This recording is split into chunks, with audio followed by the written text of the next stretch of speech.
Hello everyone, what it is, this is Man Manga Boy and his beautiful Man Manga Boy weekly, monthly manga roundup.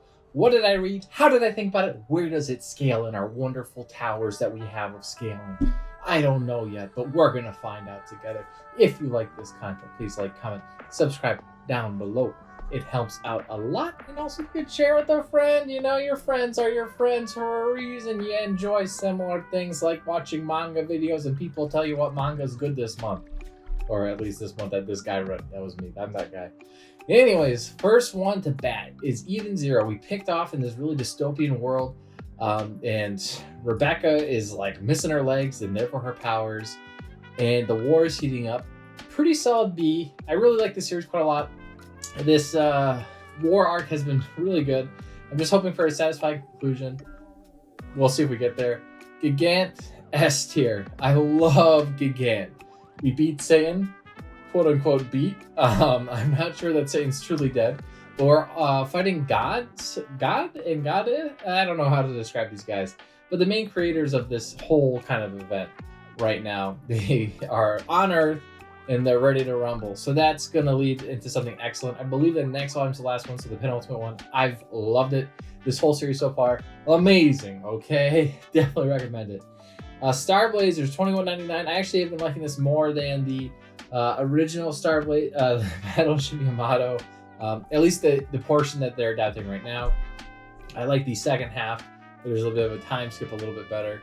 Chain Soldier, I read 1 and 2. And Chain Soldier has been pretty good so far. I wouldn't say it was great, but I like it. The character design actually kind of reminds me a little bit of this Platinum Games game. I can't remember what it's called, but it's like Astral Chain is the exact name. Can't remember the name, but it's exactly called Astral Chain. It came out 2020, and it is amazing. I don't remember if it actually came out at that time, but I'm just making fun of myself.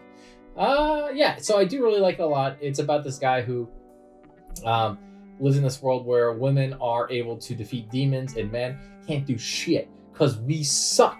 And only the women can get the power from this peach tree thing. And so once they get this power, they have, obviously supernatural abilities. And one of this supernatural abilities is to use a person as a slave. And depending on what person she uses, depends on the quality of the slave. So she picks our main character guy, right? And he becomes her slave. He's a pretty strong guy. Pretty strong, pretty good. But every time she uses his power, she has to give him a reward. It's not up to her, it's her ability. So this is the fan service. But I do really like it a lot. So it's not bad. Don't be sad because I didn't put it in A tier. It's got potential. It's not there yet. I don't have that much of an idea what's going on. It does remind me a lot of Astral Chain meets kind of like Twin Star Exorcist, I guess. I don't know if I want to say Twin Star though, honestly, but it's a lot like an Astral Chain manga. If there was ever a manga based on Astral Chain's world, it would be Chain Soldier. Boruto, okay, the most latest Boruto. We're introducing new characters. Kishimoto's in full control. It's probably my least favorite Boruto volume in a while. Ton of talking. A ton of exposition, like loads of it. The whole volume, exposition. And it's like, that's cool, and that's fine, whatever. But like, oh my god, at least be interesting. So we are introduced to 2 new characters, to Code and some girl who's got like these cool, really awesome outfit where it's got little space things on it. And we're trying to figure out how to get Boruto's karma off, and maybe we want to give it to Code, and Code's off doing something else to get someone else alive. So we're setting things up, essentially, and that's great. But it's just a lot, and I waited like a month. It just came off of Byron mode to get this. It's like, I need to see where this is going a little bit more. I haven't heard too much about spoilers. For Byron mode, I heard a lot of spoilers, obviously. Everybody was freaking out over it. I haven't heard much about what happens after Byron mode, though, so I'm going in blind, which is great. Tokyo Ghoul, I read the whole series. I liked it a lot. That ending was really good. I don't have much bad things to say about it, really, other than maybe Kaneki starting off kind of angsty and lame, but he really gets good pretty quick. And I like how it kind of slowly ramps up, too. So each event, I was like, oh, that's pretty sick. That's probably my favorite moment so far. And then the next, thing I read, All right, that's pretty sick. That's probably the best thing I read so far. So I thought Jason was like the coolest thing ever. And then I read this big war arc when they're trying to track down the doctor. I mean, well, I guess it's not really a war arc. It's like an investigation arc where they're tracking down the doctor. They're like, okay, that's really cool. Probably not gonna top that. He turns into like a centipede man. And then they go into the big war. And I'm like, okay, now we're not gonna top that because this is the end. And that ending is like really a twist I didn't see coming. So that's great. Well, I guess I heard it coming, but I just didn't believe it. So yeah, I've been really liking this a lot, Tokyo Ghoul. And next is I don't know when I'm going to read it. Probably soon. I have it all. I got the box set a year ago, so I should read it pretty soon. Smoking Parade. I also really like Smoking Parade. Very gruesome, grotesque, bloody, gory, unapologetic. If you've ever read Dead Man Wonderland, you know exactly what I'm talking about. Same two authors. I believe they're partners. But really just a dark, gruesome story about prosthetics and how far technology could go and should they go. Very twisted manga. Series story. Definitely recommend reading it. The Strongest Sage with the Weakest Crests. This volume was pretty cool. We moved the story along quite a bit. I probably like it a little bit more than Chain Shoulder, not quite as much as Eden Zero. It is good. I realized that the anime actually hardcore adapted the light novel because I was like, wait a minute, episode 8 is like volume 8. So I feel like the anime probably rushes things. I watched a few light novel adaptations. One of them was like I'm reincarnated as the villainess. That was like I got whiplash watching that first episode. I was like, what the fuck just happened? Because like before you even know what's going on in the world, you find out that she's going after the villainess. Why is she going after the villainess? Why was she kicked out? You don't really know, but she is for some reason. So that was interesting. Okay, next we have Haiku. So Haiku, I was able to 29. I thought I read past 29 this month.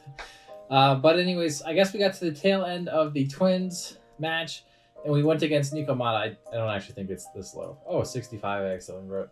Let me delete that. Those are my shortcut keys to start and stop recording. Anyways, I really enjoyed the Junkyard Scrap Battle. That's going to be a S for me. S. I'll go high A. I really liked it. Probably one of my favorite volleyball matches so far.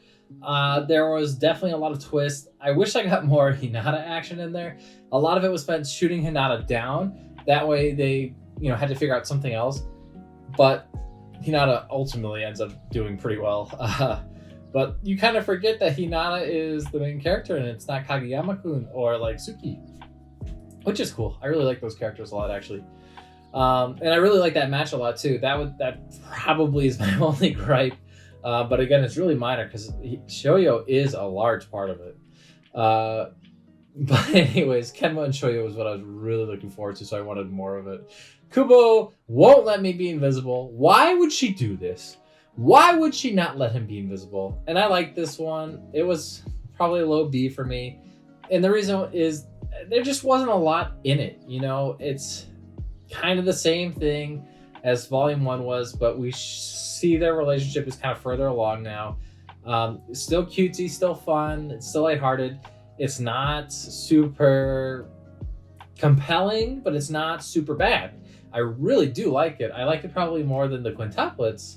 I like to use that as my example because I ultimately didn't really like the quintuplets that much, and I thought it was pretty interesting when it started, but whatever. Kubo is still really good. It's probably one of my favorite rom-coms right now. This volume in particular just felt a little stale, especially after the last volume. I thought that we were really getting somewhere, but maybe not. Yozakura Family, or Mission Yozakura Family, something like that. It's definitely a high C rank. I liked it probably on par with Boruto. I'd say they're about equal. This series has a lot to prove. I really felt like I was trudging through the first few chapters, and then the last half I liked quite a lot more. But the problem is that it has this kind of it's been done sensation to me. I feel like I'm just reading through all the required reading materials right now before I can get into the story. I feel like I'm being gatekept. But it just seems a lot like that manga called History's Strongest Disciple, Kenichi-kun, and That, or Kenichi, no, I don't think there's a Kun. That series is so much better, like right off the bat. But this one is still pretty good. It's interesting. I'm curious to see where it goes. It must have gotten physical for a reason. It probably gets a lot better coming up. It was digital only for the longest time, and usually they only convert from digital only to physical if the cell numbers go whoop, you know, and they usually only go whoop because like things are going good. So things must heat up eventually. Dandadan! I loved Dandadan. Oh my god! I cannot believe how much I expected this series to not be great. I was like, this series is probably overhyped. Probably like a B worthy, you know, not that great. No, it is so good. Oh my god, you gotta read it if you like comedy or seinen, because it is hilarious and it is so much action. I really enjoyed my time with Dandadan. It's about this girl who doesn't believe in aliens and this guy who doesn't believe in espers, but they each believe in the other thing. And so they convince the other one to go to look at that thing. So the girl has to go check out the aliens. The boy has to go check out the spooky ghost. And both are real, it turns out. So that was great. I really like this series so far. I cannot wait to see where this goes. A very creative story, but so simple in concept. I can't believe it took this long for a series like this to come out. Loving it so far. Cannot wait for more. Anyways, that is it for today, folks. Please let me know if you enjoyed the stuff down below. And also like, comment, subscribe. If you like, you know, maybe have friends, you know, you should probably show them a link of this video or something like that. And if you find anything that you enjoy, please use my Red Stuff affiliate link down below. I hope you have a good day and an excellent weekend. Bye-bye.